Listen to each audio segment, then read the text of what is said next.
दिल्ली के प्रगति मैदान में आयोजित हो रहे स्टार्टअप महाकुंभ में प्रधानमंत्री नरेंद्र मोदी मौजूद हैं। चलिए रुक कर लेते हैं उनका। कि आप लोग प्रयोगशील होते हैं। एक अगर लॉन्च नहीं हुआ तो तुम दूसरे पर चले जाते हैं।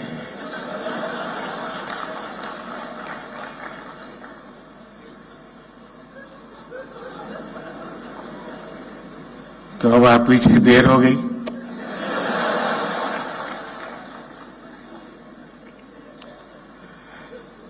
साथियों, आज जब देश 2047 के विकसित भारत के रोड मैप पर काम कर रहा है, ऐसे समय मुझे लगता है कि ये स्टार्टअप महाकुंभ का बहुत महत्व है। बीते दशकों में हमने देखा है कि भारत ने कैसे आईटी और सॉफ्टवेयर सेक्टर में अपनी छाप छोड़ी है। अब हम भारत में इनोवेशन और स्टार्टअप कल्चर का ट्रेंड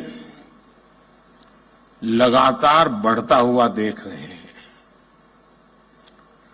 और इसलिए स्टार्टअप की दुनिया के आप सभी साथियों का इस महाकुंभ में होना बहुत मायने रखता है। और मैं बैठे बैठे सोच रहा था कि स्टार्टअप वाले सफल कैसे होते हैं, क्यों होते हैं, वो कौन सी उनके अंदर एक जीनियस एलिमेंट है जिसके कारण ये सफल हो जाते हैं। तो मुझे एक विचार आया, अब आप लोग तय करना मैं सही हूं कि गलत हूं। जो आपकी टीम है जिसने इसको ऑर्गेनाइज किया है, क्योंकि आमतौर पर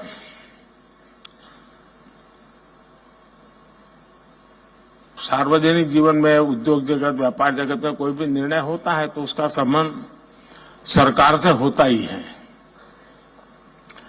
और जब सरकार से होता है तो फिर थोड़ा 5 साल का टाइम टेबल रहता है।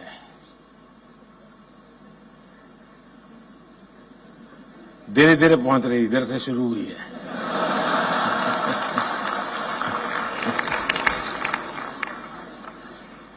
और इसलिए आमतौर पर जो व्यापारी मन होता है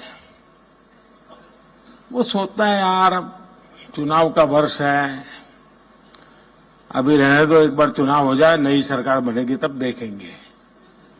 ऐसा ही होता है ना।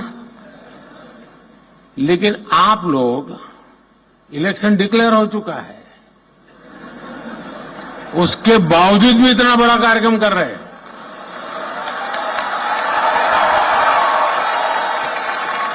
इसका मतलब ये है कि आपको पता है अगले 5 साल क्या होने वाला है।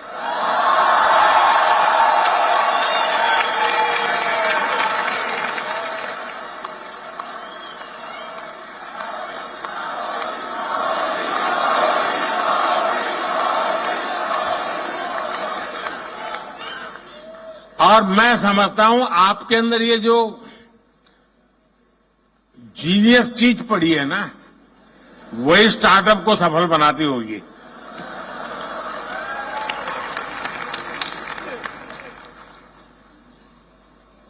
यहां investors, incubators, academicians, researchers, industry members, यानी एक प्रकार से सच्चे अर्थ में ये महाकुंभ है। यहां यंग एंटरप्रेन्योर्स भी हैं और फ्यूचर एंटरप्रेन्योर्स भी हैं। और जैसे आप में जीनियस टैलेंट है, मेरे में भी है। फिलहाल बुलेटिन में इतना ही। अब देखते रहिए स्वराज एक्सप्रेस। नमस्कार।